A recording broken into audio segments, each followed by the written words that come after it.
Alam nyo ba kung gaano katalino ang driver ni Einstein? Hindi nyo pa nadinig yan.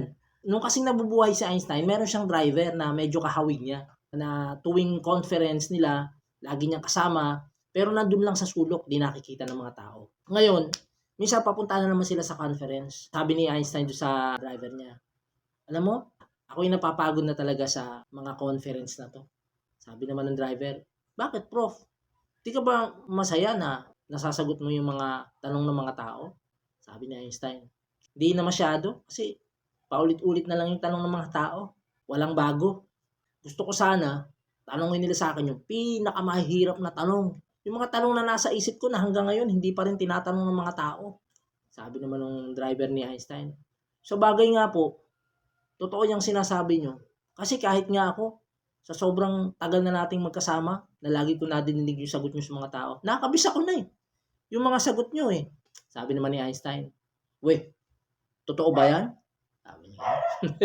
Sabi naman ng driver, oo, totoo. Totoo, bro. Gusto mo, subukin mo ako eh. Ang ginawa ni Einstein, o sige nga, nagtanong si Einstein. Base dun sa mga na-discuss nila. Eh, nasagot. Nasagot ng driver ni Einstein. Aba, okay ah.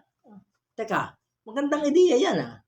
Ano kaya kung mag-disguise kang ako? At ako na may magdi-disguise na ikaw para ikaw na lang sumagot doon sa mga magtatanong sa akin mamaya. Sabi ng driver ni Einstein, ay, sige prof, game ako dyan. Tapos, ang ginawa ni Einstein, binihisan niya yung driver niya. Ginawa niyang mas kamukha niya. At siya naman, nag-disguise na parang driver.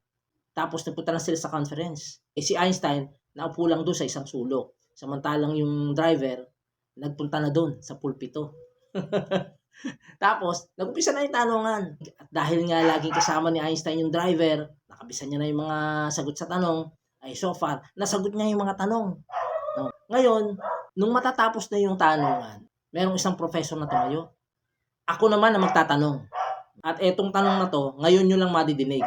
Siguradong sigurado ako, Prof. Einstein, mahihirapan kang sagutin ito. Sa akin, gano'n. Yung mga tao nagtinginan. Yung ibang mga professor na nandun. Tapos, natahimik sila. Kasi, kilala nila yung professor na yon na magaling na professor.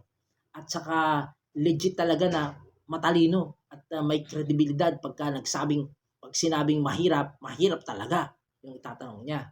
Napatingin yung driver ni Einstein. Kay Einstein. Sabi ni Einstein. So, parang binigyan siya ng go signal.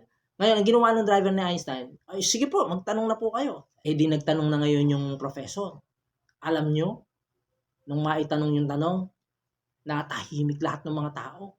Bakit kanyo? Ang hirap talaga ng tanong. Noon lang nadinig ng mga professor na nandun yung tanong na yun.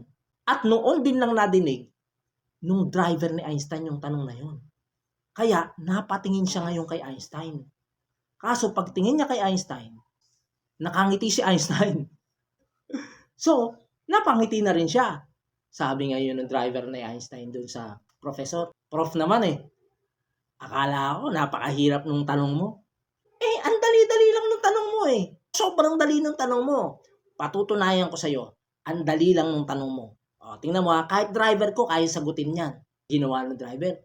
Tinawag niya ngayon si Einstein na nakadisguise na driver.